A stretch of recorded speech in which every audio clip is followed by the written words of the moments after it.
Então, conosco a Yasmin. Oi, gente, tudo bem? Então, como ele falou... Aqui. Ah, que ótimo, mais na frente, tá. Boa noite. Então, como ele falou, é a minha segunda palestra na casa, tá? Eu estou extremamente nervosa. Então, a gente vai começar exercitando a caridade com o palestrante. Ah, então tá bom. Então, o tema da palestra é transmissão de pensamento. E aí, para a gente poder começar e dar início a tudo que eu tinha planejado, eu queria começar com a parte da vida de Eurípides que eu acho mais legal. Eurípides estava passando por um momento complicado, o colégio que ele tinha fundado estava passando por um momento difícil, os alunos tinham se afastado, os professores também. E aí, nesse momento, a Mãe Maria Santíssima vem falar com ele e diz para ele que, a partir de agora, o colégio ia estar sob a proteção do manto dela, que ele agora teria que modificar o nome para Colégio Allan Kardec, que é o nome que continuou depois disso.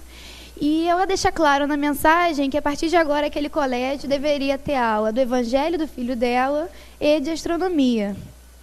E eu achei muito interessante ela ter falado que a gente precisava dar aula de astronomia no Colégio Allan Kardec. Então, pegando essa passagem de Maria, eu fui estudar astronomia e trazer para vocês a noção de astronomia e da transmissão de pensamento. A nossa história começa em 1929, quando esse astrônomo famoso que ganhou um prêmio Nobel descobriu uma coisa muito interessante. Ele descobriu, analisando umas galáxias distantes da nossa, que elas, ao longo do tempo, estavam aumentando a distância entre si. Por que isso era importante? Porque até então, a teoria física que determinava a criação do universo, dizia para a gente que o universo inteiro se criou com o Big Bang e que ele tinha esse tamanho e ele era infinito. Ele era visto numa concepção estática. Quando esse astrônomo trouxe para a gente a ideia de que as galáxias estavam se expandindo, que elas estavam aumentando o tamanho entre si, ele trouxe para a gente a ideia de que o universo estava crescendo. Mas para o universo estar crescendo, a gente precisava ter uma força que estivesse fazendo com que isso acontecesse. Se o universo foi criado com o Big Bang, teoricamente não existia força nenhuma que estivesse ampliando. Na mesma hora, os físicos vieram e falaram: ah, não, se as nebulosas estão se afastando, é porque a força do Big Bang ainda não terminou de atuar. É a mesma coisa que eu pegar o microfone e jogar ele para o alto. Mesmo que a minha mão não esteja mais no microfone, a força que eu empreguei para levar ele para cima ainda vai estar atuando. Quando essa força parar, o microfone vai cair. Então, mesmo que essas galáxias estejam se afastando e o universo ainda esteja crescendo, ele com certeza está se desacelerando, porque, afinal de contas, esse impulso inicial já foi dado e ele não existe mais. Mas aí, nos anos 90, duas equipes de cientistas se juntaram e resolveram descobrir qual era a velocidade exata com que essas nebulosas estavam se distanciando entre si. E o que eles descobriram tornou tudo um pouco mais complicado.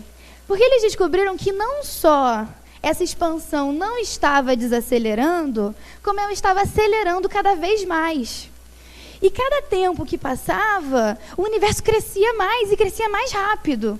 Então, a partir de agora, a gente precisava de uma força que fizesse com que isso avançasse. Não dava mais para a gente continuar com essa teoria. E a resposta veio de Einstein. Embora Einstein já tivesse dito isso há muito tempo atrás, a gente não levou muito a sério, porque parecia muita maluquice. Mas Einstein dizia que a gente só via a teoria da gravidade de um ângulo. A gente via que a gravidade puxava as coisas para baixo. Mas se a gente alterasse o ponto do observador, se o nosso observador estivesse no espaço, na verdade, a gravidade expelia coisas. Porque ao mesmo tempo que ela puxa o microfone para baixo, ela espelha o microfone do espaço.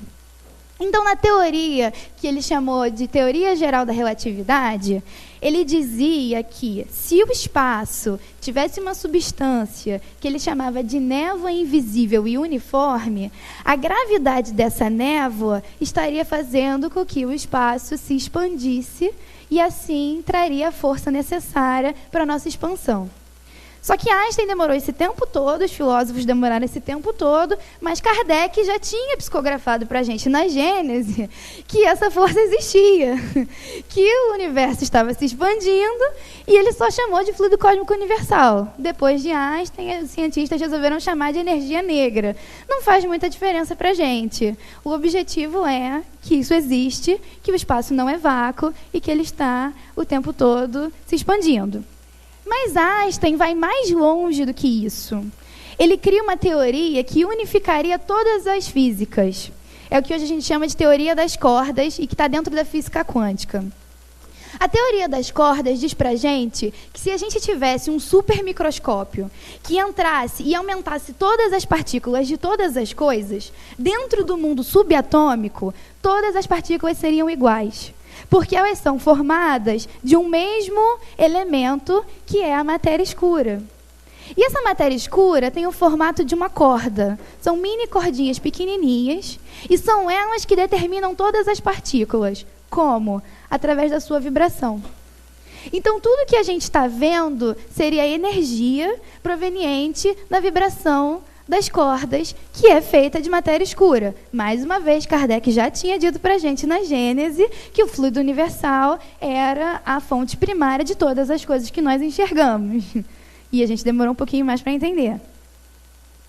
Então, Einstein diz para a gente que as dimensões dessa corda são tão imperceptíveis que só as cordas sem as camadas extras a gente não conseguiria detectar, nem com os nossos aparelhos modernos, porque elas estariam em uma outra dimensão.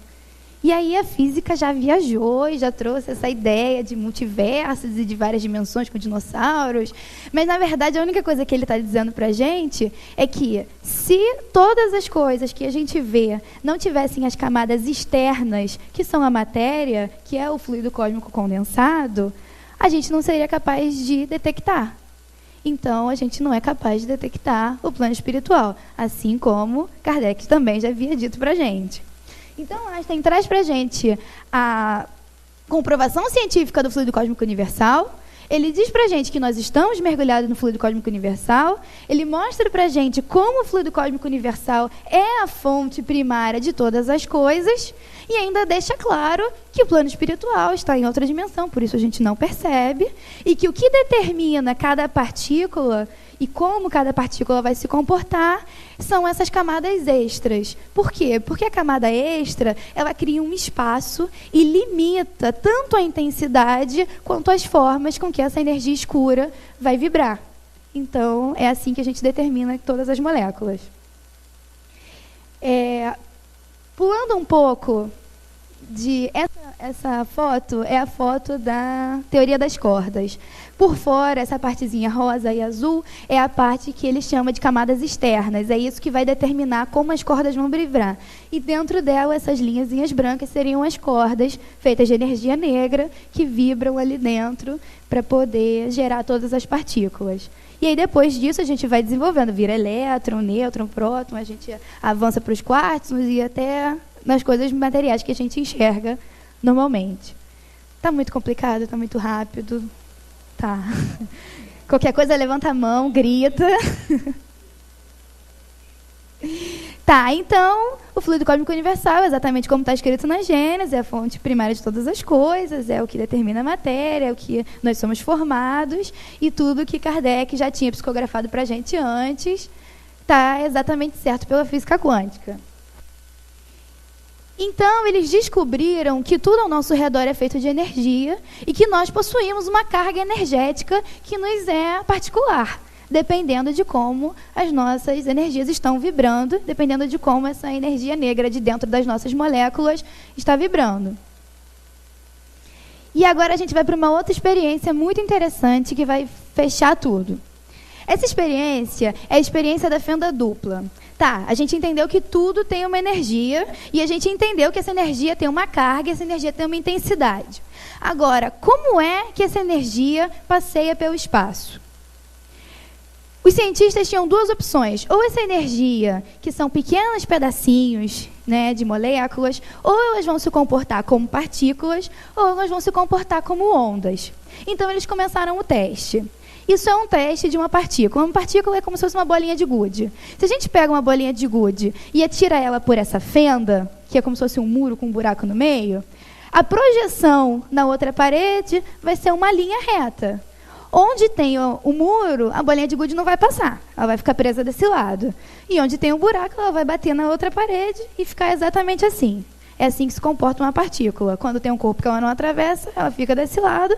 E quando ela atravessa, ela se projeta. Quando a gente faz o mesmo experimento com duas fendas, o resultado é exatamente o mesmo. A gente tem duas linhas na outra parede, de onde as bolas conseguiram ultrapassar. E é assim que uma partícula se comporta.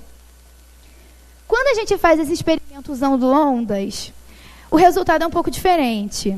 Porque a onda, ela bate na fenda e propaga uma outra onda de menor amplitude que vai chegar até a parede. O ponto máximo de intensidade da onda é onde está aquela linha. É o mesmo ponto que as bolinhas ficariam. Mas a onda não se comporta da mesma maneira. Ela vai se propagando. E quando a gente faz o exercício com a onda, com duas fendas, o resultado ainda é mais interessante. Porque os pontos onde duas ondas se juntam, eles chamam de pontos de interferência. Uma onda puxa para um lado, outra onda puxa para o outro, é como se naquele ponto não tivesse nada. Então, com esses pontos de interferência, a formação da onda na parede acaba sendo em listras. Uma hora ela bate, outra hora ela não bate. Uma hora ela bate, outra hora ela não bate. Porque um ponto a onda passa, no outro tem interferência. No ponto a onda passa, no outro tem interferência. Tudo bem até aí? Isso aí. Então, eles resolveram fazer o teste com os elétrons. E aí foi muito legal. No primeiro teste da fenda única, os elétrons se comportaram como partículas. Eles passaram pela fenda e ficaram projetados fazendo uma linha reta, exatamente como os cientistas esperavam. Mas, quando eles fizeram o teste usando duas fendas, os elétrons tiveram o mesmo padrão de interferência das ondas.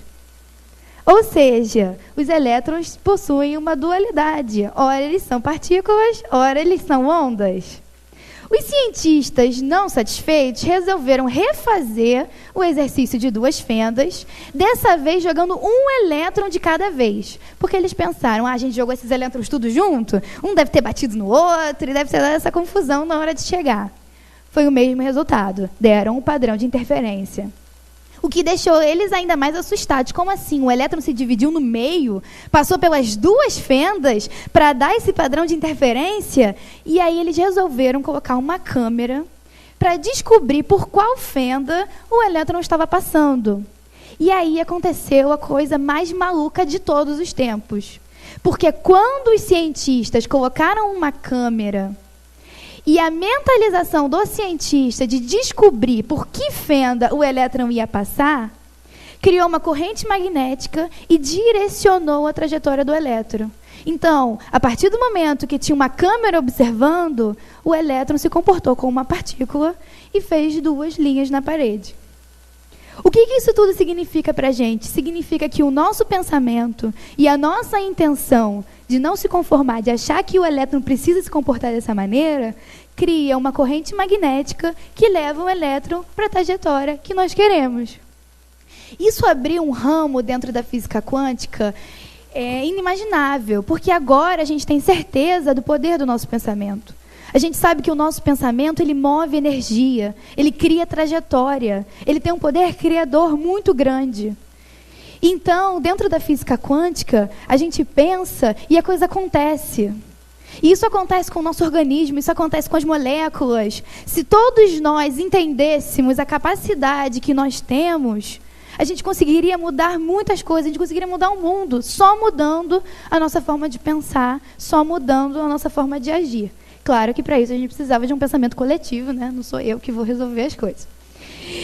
E aí perguntaram para esse cientista Por que que nós, no nosso dia a dia, no nosso cotidiano, a gente não é capaz de mudar algumas coisas? E ele foi muito claro, porque a gente não acredita. Porque por mais que eu fique aqui e explique para vocês, e a gente refaça os experimentos, e a gente entenda que tem explicações científicas e claras de que isso é verdade, ao mesmo tempo a nossa falta de confiança anula o nosso poder criador. É como se a gente quisesse fazer, mas a gente tivesse uma força contrária que se anula.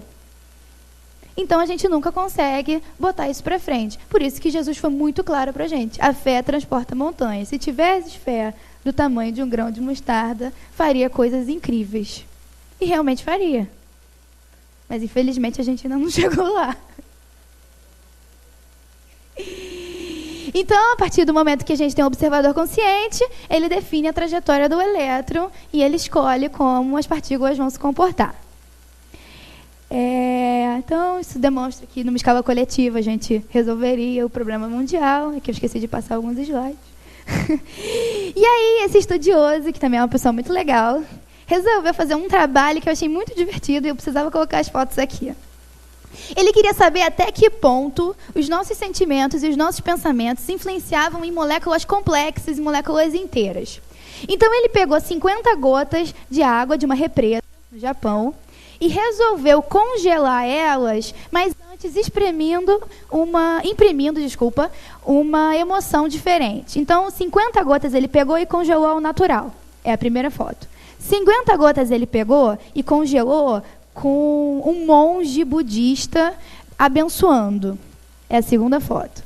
50 gotas ele pegou, destilou, tratou e congelou. É a terceira foto. Na quarta foto ele colocou num vidro escrito a palavra amor na frente.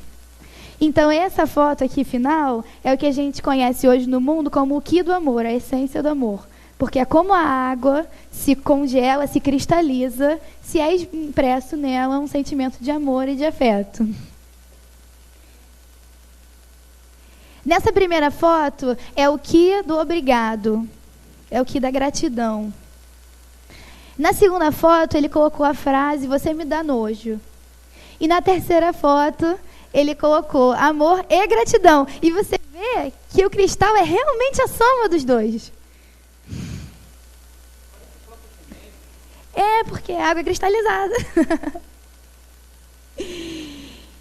Ou seja, os nossos sentimentos e as nossas atitudes, elas conseguem criar esse tipo de harmonia ou desarmonia em moléculas de água. Só que o nosso corpo, ele é feito em 70% de água. Então nós somos feitos disso. Os nossos sentimentos e as nossas harmonias, os nossos sentimentos e as nossas vibrações, elas têm o poder de harmonizar ou desequilibrar todo o nosso corpo. É exatamente o mesmo processo. E aí, a gente entra no tema da palestra finalmente. Falei que a gente ia chegar lá em algum momento. Que é a transmissão de pensamento. Então, pelo Evangelho, para a gente entender a transmissão de pensamento, primeiro a gente precisa se enxergar imerso no fluido cósmico universal. Isso aí a gente já falou lá na frente, Einstein já provou para a gente que ele existe, que ele está em toda parte, que nós estamos imersos nele. Depois a gente precisa entender que o nosso pensamento ele é poderoso e que a nossa vontade imprime um impulso no fluido cósmico universal e cria na pessoa para quem a gente está direcionando um fluido energético. O que esse fluido energético vai fazer? Se a gente está mandando vibrações positivas, se a gente está mandando desejos de que ela se dê bem, de que ela se realize, de que ela seja feliz, a gente vai estar mandando para as pessoas aquela harmonia que a gente viu num floco de neve, na água. A gente vai estar mandando harmonia, paz, serenidade, equilíbrio. A gente vai estar mandando esse tipo de energia. Quando a gente se liga à pessoa por discursos de ódio, por inveja, por rancor ou por qualquer coisa desse tipo, a gente vai estar mandando o desequilíbrio que nós também vimos na molécula de água. Obviamente, a gente não vai estar só mandando, a gente vai estar mandando e recebendo, né? Porque se a gente está desequilibrado ou se a gente está equilibrado, a gente primeiro se envenena e depois envia. Mas a transmissão de pensamento funciona desse jeito. Tá, então você está me dizendo que se eu pensar em alguém, eu vou mandar para ela. tudo bem. Se você quiser me mandar coisas boas, podem mandar à vontade, todo mundo. Agora, então se alguém quiser me mandar uma coisa ruim, é só ela pensar em mim que vai chegar.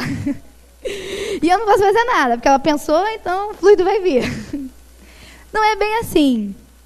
Porque para a pessoa receber, ela precisa estar na mesma sintonia que você que está enviando. Então, como é que a gente faz para a gente escapar dessas sintonias das pessoas que querem mandar energias ruins para a gente ou qualquer coisa do gênero? É com a parte mais importante da palestra. Poder da prece. Então, a única maneira que a gente tem de se proteger e de se blindar contra qualquer tipo de energia inferior que possa vir na nossa direção é através da prece. E aí agora vem a parte mais importante. Vamos falar da prece. Porque tudo isso que eu falei é legal a gente saber, mas o mais importante é a gente saber por que a prece funciona e como a gente vai usar a prece a partir de agora. Então, como a prece funciona? A prece funciona da mesma maneira que a transmissão de pensamento. A partir do momento que a gente mentaliza e que a gente começa a se conectar com o que a gente quer fazer, com quem a gente está evocando, a gente cria esse fluido magnético e a nossa prece é elevada para o alto. É o mesmo princípio que faz com que a gente se conecte através do pensamento. O que determina a intensidade da prece? Quanto ela vai brilhar, o quanto ela vai alto, como ela vai ser atendida? Primeiro, o nosso mérito pessoal. Se a gente é uma pessoa que tem muita moral, se a gente é uma pessoa que pratica coisas boas, se a gente é uma pessoa que tem mérito, a gente vai ser ouvido com mais rapidez, a gente vai ser ouvido por um espírito maior. Mas, independente do mérito pessoal, todos nós seremos ouvidos. Por mais que a gente não tenha o que a gente pediu exatamente, ou por mais que não seja da maneira como a gente esperava, alguma coisa vai acontecer. Nem que seja o seu mentor vai descer, vai te aplicar um passe, vai te acalmar, alguma coisa a espiritualidade vai fazer. As preces são sempre atendidas. E a segunda coisa que determina, então se eu não tenho mérito, não adianta eu fazer a prece porque a pessoa não vai me ouvir. Não. Segunda coisa que determina a intensidade com que a sua prece vai ser atendida ou vai chegar em algum lugar é o seu sentimento. Se você não tem tanto mérito, mas você está fazendo a prece sincera, Senhor, me perdoe, eu estou errada, mas eu quero melhorar. Se o seu sentimento ao fazer aquilo é bom, ela vai ser atendida e vai ser ouvida da mesma maneira. Mas a prece, ela precisa ser sentida. Ela precisa vir do coração, ela precisa ser sincera. Tá tudo bem, gente? No Livro dos Espíritos, no capítulo da Lei de Adoração, Kardec traz para a gente um modelo básico de como ele acreditava que a prece deveria ser feita. Então, a prece começava com um período de louvação, que seria um momento em que a gente se mostraria de joelho perante Deus, em que a gente se mostraria humilde, e que a gente reconheceria Deus como Pai Supremo, como a pessoa responsável por tudo, acima de nós, nos manteríamos resignados. Depois a gente entra no período de pedidos. Seria um momento em que a gente pediria o que a gente precisa, falaria das nossas necessidades e conversaríamos com Ele, e também com muita humildade, mas contaríamos o que nós precisamos. E por último, a gente entraria no momento do agradecimento, onde a gente agradeceria por tudo que Ele nos tem dado e por tudo que Ele tem feito para a nossa vida. Por que essas três coisas são importantes? A louvação ela é importante porque é no momento da louvação que nós vamos direcionar o nosso pensamento para quem a gente está enviando a prece. Então, no momento, quando a gente começa qualquer oração e a gente começa, Eurípides, por favor, me ajuda, Bezerra de Menezes, é um momento em que a gente está focalizando na imagem daquele mentor e que a gente está reunindo a nossa energia para que a prece chegue nele. Primeiro, a gente precisa mentalizar e estabelecer um fluxo, um canal, para que depois a gente comece a oração. A parte dos pedidos, ela gera um problema complicado. Porque nós, seres humanos, a gente tem um problema muito sério, que é não conseguir balancear nada na nossa vida. Ou a gente faz muito, ou a gente não faz nada. A gente nunca consegue fazer na medida certa. Então, ou a gente fica o tempo inteiro pedindo tudo, tudo que existe no mundo, tudo, todas as coisas materiais, que a gente tenha fé para descer a escada, qualquer coisa. Ou a gente resolve que não precisa pedir nada. A gente nunca consegue entrar num equilíbrio dentre as nossas funções. A pessoa que pede muito e que pede principalmente coisas materiais, ela precisa ter em mente que, independente do pedido dela, independente do mérito, do sentimento da oração, Deus está acima de todas as coisas. E Ele vai atender da maneira que Ele puder, da maneira que nós pudermos. Deus, Ele é como um pai que tem um filho que é adolescente. O filho adolescente, ele acha que ele sabe das coisas, ele acha que ele tem a noção do que ele pode fazer ou do que ele não pode. Mas Deus, como pai, ele tem uma referência melhor. Ele sabe até que ponto vai a maturidade, ele sabe até que ponto o filho pode chegar de liberdade sem que ele cometa erros, sem que ele caia em algum tipo de problema. Então essa é a referência que a gente precisa entender. Por mais que a gente ache que daquela forma é melhor, ou que a gente precisa ter aquilo, ou que a gente merece ter aquilo, Deus está no comando. Ele é o adulto que tem a visão completa da situação e que, se naquele momento ele acha que você ainda não tem maturidade para isso, é porque alguma coisa tem, que a gente não está enxergando no momento.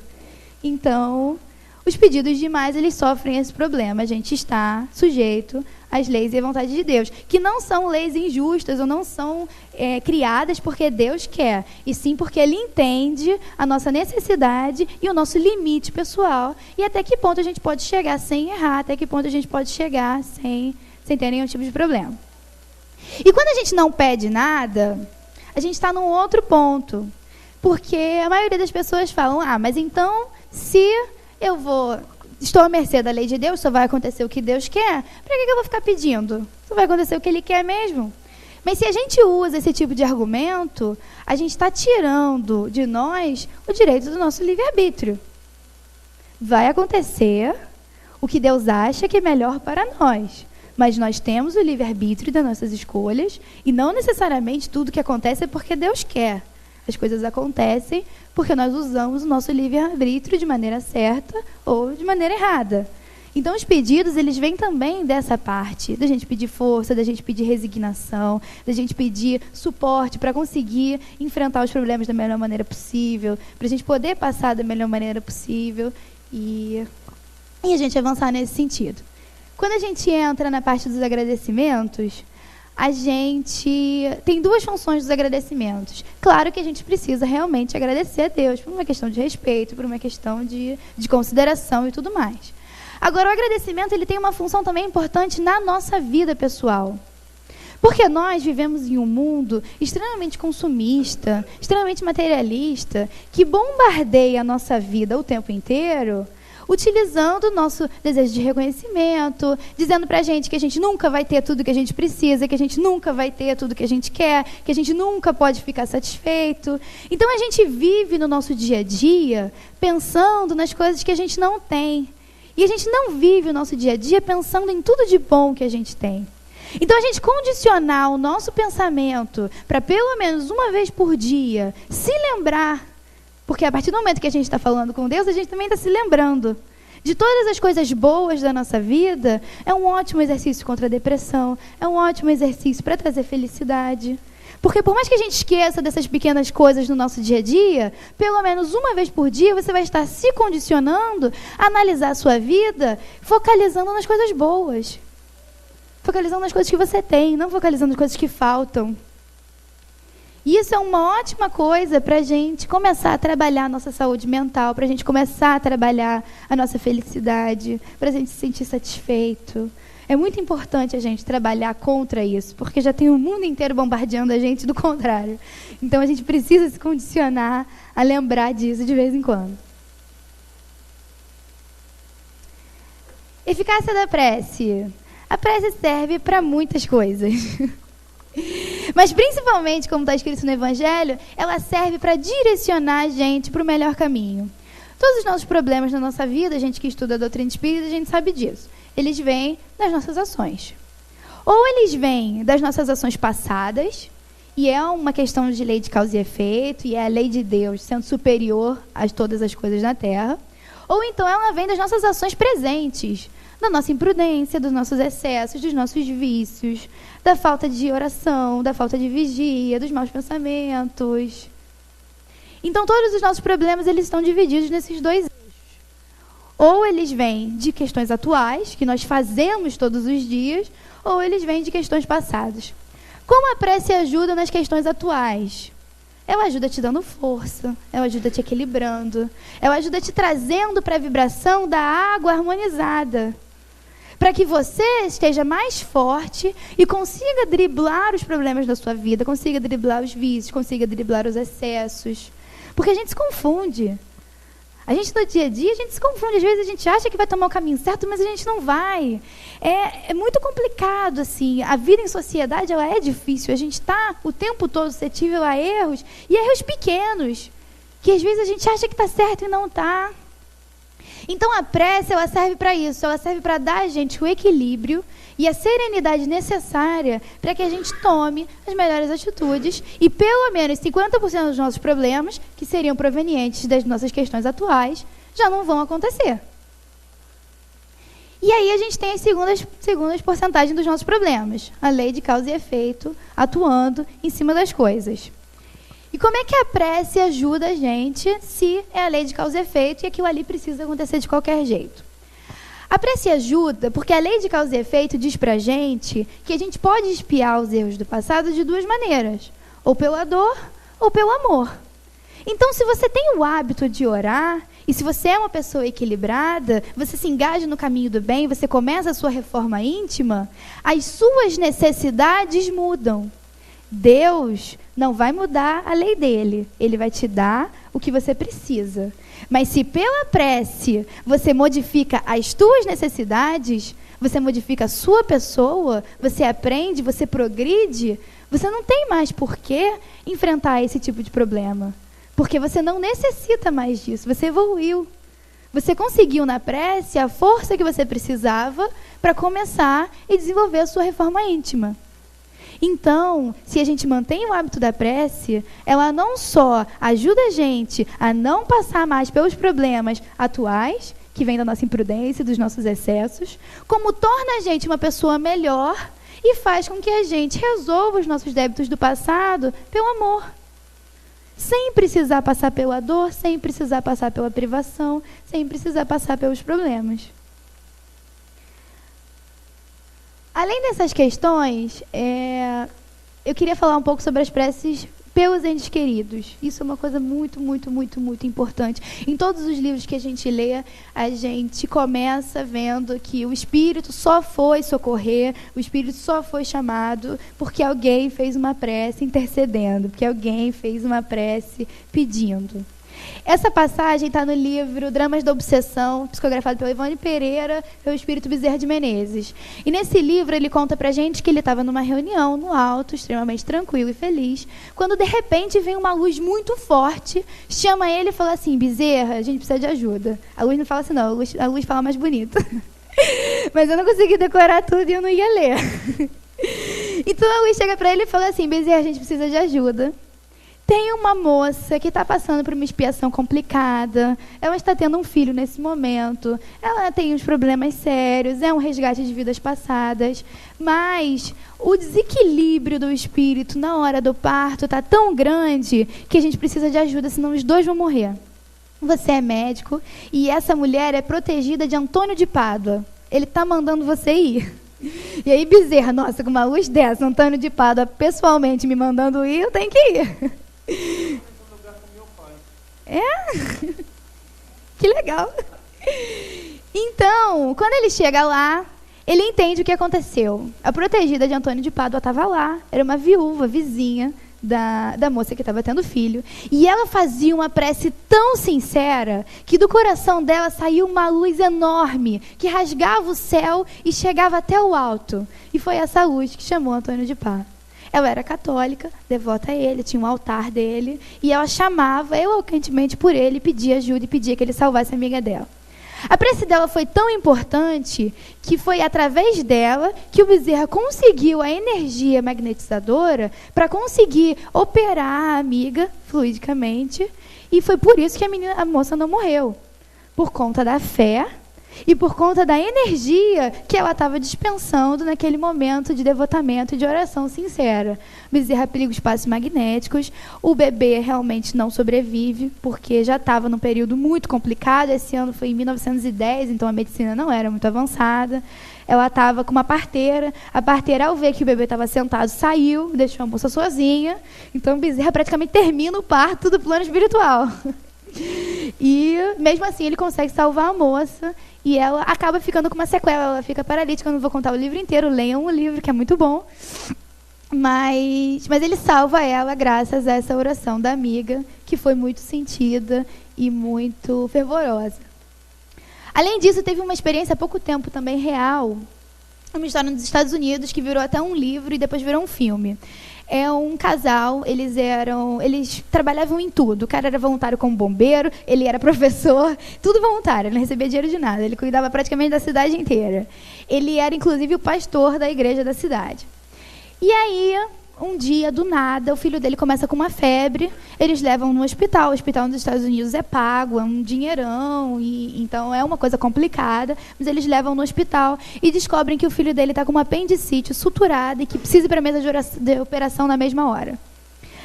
O pai, na hora, fica muito revoltado. Ele entra na capela e começa a brigar com Deus. Por que ele está fazendo isso? Ele era uma pessoa devotada. Ele era uma pessoa que trabalhava pelo benefício da cidade. Ele fazia tudo o que ele podia. E mesmo assim, o filho dele estava nessa situação. Mas a mãe, nesse momento, mantém a calma. E começa a ligar para todas as pessoas da cidade e fala: olha, a gente precisa de oração. Meu filho está na mesa de operação. E a gente precisa de ajuda, a gente precisa de ajuda. E ela sai ligando para as pessoas, e as pessoas vão se mobilizando. E naquele momento, o menino que estava sendo operado sai do corpo e vai em espírito. Primeiro ele passa pelo pai, vê a conversa que o pai estava tendo com Deus naquele momento. E, de acordo com ele, um espírito muito luminoso, que ele diz para a gente que é Jesus. Ele também é evangélico, né? É protestante, então não tem essa ideia de muitos espíritos. Mas Jesus, teoricamente, chega para ele e diz: você ia embora comigo hoje. Mas você está vendo a quantidade de luz que estão enviando para você? Então, a gente resolveu deixar você ficar. E aí Jesus imanta ele nessas luzes que vinham de toda a corrente de oração, da cidade inteira, pedindo para que o menino melhorasse. E o menino acorda. E o menino acorda e ele se recupera bem. E depois de um tempo ele vira para o pai e fala: por que você estava falando com Deus daquela maneira? E conta para o pai tudo que ele tinha visto. E conta que viu a mãe ligar para as pessoas, conta que viu a mãe falar. E depois ele via todas as orações. Ele, em espírito, ele recebia todas as palavras que as pessoas da cidade estavam enviando para ele. E aí o pai ficou muito impressionado, chamaram um jornal, depois eles fizeram um livro. Hoje o menino já tem acho que uns 19 anos e já está feliz. Mas é mais uma história real que mostra pra gente o quanto a oração pode ser decisiva num momento como esse. Além das orações que a gente precisa para os encarnados, as orações para os desencarnados também são muito importantes. A gente precisa orar por todas as pessoas. Através da oração, se a pessoa está bem, se a pessoa está numa colônia feliz e contente, ela vai receber o seu pensamento de alegria, vai receber as suas palavras de incentivo, vai se sentir feliz de ser lembrada com carinho, de ter essa dedicação, de ter alguém que ainda vibra por ela. E se a pessoa não está num lugar feliz, é um momento ideal para a espiritualidade que está tentando socorrer ter acesso. É no momento da oração que a gente consegue diminuir as perturbações das pessoas que ainda estão nas zonas de sofrimento. É a partir desse momento que esse espírito consegue ter um mínimo de clareza para ter o arrependimento. Porque vocês imaginam a gente ter um arrependimento submetido a dores absurdas. É difícil até raciocinar. Então, no momento da oração, a gente vai experimentar para aquele espírito a paz que ele precisa, para que ele consiga se desenvolver, para que ele consiga se arrepender, para que ele consiga raciocinar, para que ele consiga evoluir. É naquele momento da oração que o mentor dele, que está há muito tempo tentando se aproximar, consegue diminuir a energia negativa em volta e consegue se fazer presente. Ou pelo menos é um momento no dia que ele vai ter paz, que ele vai ter tranquilidade. Por mais que ele não perceba que ele está tendo tranquilidade por conta da prece, ele vai sentir uma melhora. E quando ele chegar na colônia, ele vai ter lá os arquivos de todas as preces que nós enviamos. A prece também tem uma importância muito grande, que é a de blindar a nossa casa, blindar a nossa família, limpar a gente das nossas perturbações, que vem do nosso pensamento, que vem do nosso dia a dia, que vem da televisão, que vem das músicas, que vem do vizinho, que vem de tudo. A gente está numa sociedade onde a gente ainda tem muita perturbação mental. A gente tem perturbação visual, a gente tem perturbação auditiva. É muito difícil a gente estar num lugar onde a gente não esteja sendo perturbado com nada, onde não tenha nenhum som entrando, onde não tenha nenhuma coisa visual, propaganda e luz. Então a gente ainda está sendo bombardeado o tempo inteiro. E isso causa confusão mental, isso causa lixo astral. E é na hora do culto no lar que a gente vai limpar a nossa casa. A gente vai limpar a nossa casa, a gente vai limpar o nosso organismo. Porque, afinal de contas, a gente já sabe que a gente precisa harmonizar o nosso organismo. E é no momento da prece, no momento do culto no lar, que isso tudo vai acontecer. Além de, claro, a gente estudar mais, aprender mais, receber instruções, receber visitas e coisas do gênero. Mas o culto no lar é uma prática muito importante. Última coisa, eu acho. As preces, elas precisam ser sentidas. Então, se as preces precisam ser sentidas, elas precisam vir numa linguagem que nós estamos acostumados. Não adianta a gente pensar, ai, poxa, lá no Centro Espírita eles fazem uma prece tão legal, eles ficam meia hora falando os adjetivos, umas palavras que eu não entendo, vou repetir tudo aqui em casa. Não adianta. Se a gente não entende, se a gente não sente as palavras, se a gente não se conecta, a prece não tem valor. A prece, ela precisa ser sentida e ela precisa ter um valor sentimental para nós, para assim a gente conseguir fazer o nosso fluxo energético. Então, fazer prece em outra língua, fazer prece escrita, fazer prece repetida várias vezes sem que a gente entenda ou sem que a gente sinta, sem que aquilo traga algum tipo de conexão para a gente de alguma coisa, na verdade ela não tem valor nenhum. Então, o mais importante é que a prece seja espontânea, que a prece seja individual. Não precisa nem ser uma prece falada, pode ser uma prece no pensamento, pode ser uma música, pode ser uma mentalização, pode ser um sentimento de que, não, olha, hoje vai dar tudo certo. Pode ser obrigado, meu Pai, pelo dia de hoje. Qualquer coisa que te faça sentir bem, que te faça se sentir conectado com Deus. Isso é o mais importante. Você levantar, pegar, sei lá, um cartaz e começar. Agora eu vou ler 3 vezes toda a oração de Eurípides, depois de Bezerra, depois da Irmã Sheila, depois do Pai Nosso, depois da Ave Maria, aí só depois eu vou para o trabalho. Não vai adiantar nada. A gente precisa que você faça de maneira consciente e com o seu sentimento. Não que você não possa ler a oração de todas essas pessoas, desde que você sinta e de que isso te remeta a algum sentimento, alguma coisa cognitiva. Então, a prece traz todos esses benefícios. Ela funciona a partir da transmissão de pensamento e ela tem a capacidade de mudar a nossa vida. Então, como ela tem que funcionar? Ela tem que ser um hábito e tem que ser um hábito diário e constante na nossa existência.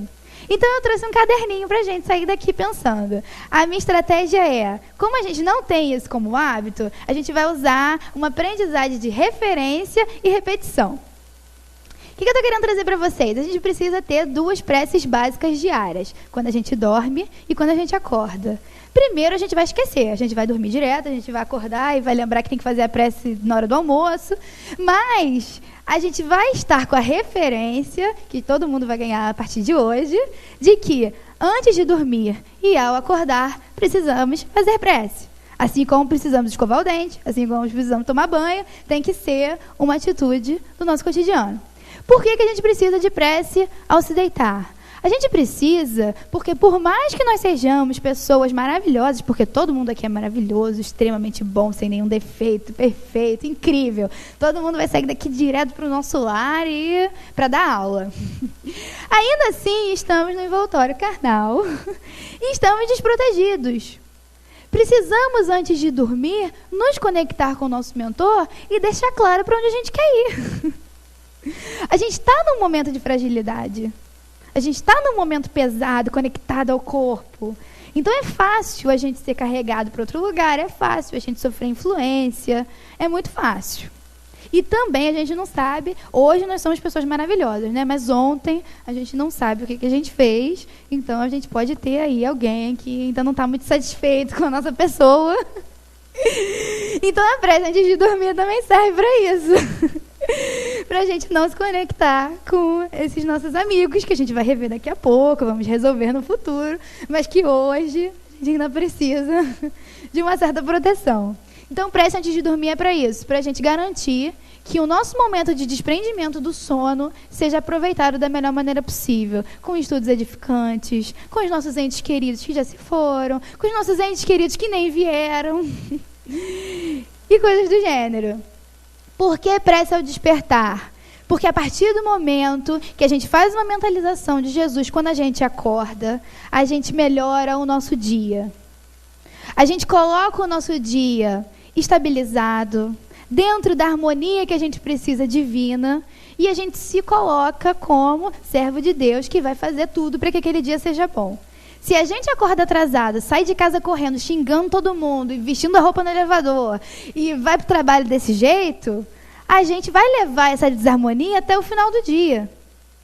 Então, se a gente começa bem, por mais que a gente esteja atrasado, se a gente começa fazendo uma prece, Senhor, que meu chefe acorde mais atrasado do que eu. Senhor, que ele hoje esteja de bom humor. E que alguma coisa aconteça. Se a gente acorda e não se deixa levar pela perturbação, e acorda fazendo a nossa prece inicial, a gente está equilibrando e harmonizando o resto do nosso dia inteiro. Além disso, nós precisamos voltar com um hábito antigo, que hoje em dia a gente aboliu das nossas vidas por algum motivo, que é a prece antes das refeições. No livro Missionários da Luz, André Luiz deixa um cenário extremamente assustador para a gente. Ele entra numa casa de pessoas normais. A moça era viúva, resignada, boa, tinha tido com ele no sonho, então não estava numa vibração ruim. E mesmo assim, a casa dela era completamente visitada por espíritos de ordem inferior. Por quê? Porque ela não tinha o hábito da prece. E ela morava com um casal de idosos que ela cuidava, que eram pais do marido dela, se eu não me engano. Eu li esse livro há muito tempo. Obrigada. E eles, ao invés de focar na parte do agradecimento, de focar na parte de que tinha alguém cuidando deles na velhice, que eles tinham uma casa, que eles tinham um alimento, que eles tinham muitas coisas para ser gratos, eles focavam na parte de que eram vítimas, de que estavam se sujeitando a morar de favor. E essa energia negativa atraía espíritos sofredores, não ruins, mas sofredores, que no momento que André Luiz entra na casa deles e eles estão fazendo a refeição, eles contaminam todas as refeições da casa, assim como contaminam o ar, como contaminam todas as energias vitais que aquela família precisava receber naquele dia. Então a prece antes da refeição vai fazer com que o alimento que a gente esteja ingerindo seja enriquecido daquela harmonia que a gente viu nos cristais. E que a gente receba tudo da melhor maneira possível e que isso traga harmonia para o nosso corpo e traga harmonia para a nossa vida. Então, assim, para fechar... Eu tenho tempo ainda? Ah, obrigada. Então, para fechar tudo, eu gosto de transformar a prece da seguinte maneira. Vamos pensar que a nossa vida, que os nossos problemas, que todas as nossas dificuldades sejam vistas como se a gente quisesse erguer um prédio. Para a gente construir um prédio, a primeira coisa que a gente precisa é de um terreno. Isso a gente tem, nós estamos encarnados. Então, nós temos um terreno e precisamos construir a nossa vida, precisamos superar os nossos problemas. No primeiro momento, quando a gente vai construir um prédio, a gente precisa limpar o terreno. Não existe ninguém que vai erguer um prédio em cima de um lixão cheio de lixo, de mato, de sujeira. Primeiro a gente precisa limpar. Ou seja, nós temos um corpo físico, nós temos um terreno. Mas a gente precisa limpar ele. A gente precisa limpar ele dos maus pensamentos, a gente precisa limpar ele dos nossos vícios, a gente precisa limpar ele dos nossos excessos. Esse é o primeiro ponto para que a gente consiga superar as nossas adversidades e para que a gente consiga construir uma vida melhor. A partir do momento que a gente limpa o nosso terreno e que a gente resolve que vamos construir o prédio, porque a gente também pode ter um terreno e deixar ele lá largado, né? Mas a gente não, a gente resolve que vamos construir um prédio. Nós somos espíritas e nós precisamos começar a nossa reforma íntima. Qual é a primeira coisa que a gente tem que fazer? Chamar um engenheiro. Não dá para ninguém aqui resolver erguer um prédio sozinho. A gente precisa de um planejamento, a gente precisa de alguém que entende do assunto, que vai dizer para a gente, não, vocês vão fazer dessa maneira. Quem são os engenheiros? O plano espiritual. Então, no primeiro momento, a gente chama o plano espiritual, e o plano espiritual vai te ajudar a projetar as formas como você vai superar, como você vai erguer a sua vida. Agora, engenheiro não constrói prédio. O plano espiritual não vai construir a sua superação. O plano espiritual não vai enfrentar os seus problemas. Ele vai projetar, colocar o prédio que está no projeto no terreno, vai depender da gente. E como é que a gente vai fazer isso? Bom, primeiro a gente vai contratar mão de obra, a gente precisa de operários, depois a gente precisa de máquinas. O que significa isso? Os operários são as pessoas que estão à nossa volta, que estão na nossa vida e que estão aqui para nos ajudar a superar e a construir as coisas. Os nossos familiares, os nossos amigos, os voluntários que ajudam a erguer a obra. Todas essas pessoas que são pagas pelo nosso afeto, pela nossa dedicação, pela nossa fidelidade e que nos ajudam nessa jornada a erguer o nosso prédio em caminho da nossa construção. Quem paga os operários somos nós, não são os engenheiros. Então, não dá para a gente achar, estou fazendo um trabalho para Jesus e tratar mal todos os voluntários que chegam. Quem tem que manter o voluntário somos nós. Quem tem que manter o afeto somos nós. Não é achar que a espiritualidade vai resolver e vai ficar mandando trabalhador o tempo todo. A gente precisa erguer a nossa obra, sendo fiel, sendo amoroso, pagando com o bem, pagando com amor e tratando com respeito. E as máquinas? As máquinas são os nossos mecanismos, os mecanismos que nós temos para avançar. É o estudo, é o trabalho edificante, é o trabalho na caridade. São as portas que se abrem para facilitar a nossa construção. A partir do momento que a gente começa, que a gente contrata os operários, que a gente entende que precisa pagar com afeto, que a gente entende que a gente precisa cultivar o amor, e a gente começa a construir o prédio, a gente não pode construir sozinho. Se o engenheiro projeta o prédio, larga na mão dos operários e não volta mais, os operários constroem o prédio errado, eles constroem a parede desnivelada, eles constroem a base faltando fundição, eles constroem menos pilastras do que precisam. Então não adianta a gente achar que porque nós temos um plano, a gente pode liberar a espiritualidade. A gente precisa todos os dias vigiar o nosso pensamento, rezar e manter a nossa vibração alta para que os nossos engenheiros não nos abandonem. Porque por mais que a gente tenha um planejamento certo, se a gente não utilizar da ferramenta da prece e não trouxer os engenheiros para examinar o nosso trabalho, a gente vai acabar construindo errado. A gente também precisa entender que a nossa construção ela precisa começar de baixo para cima. E quanto mais baixo a gente está, mais difícil vai ser. A gente vai demorar muito tempo fazendo uma base sólida e depois a gente vai crescer e depois a gente vai botar o final.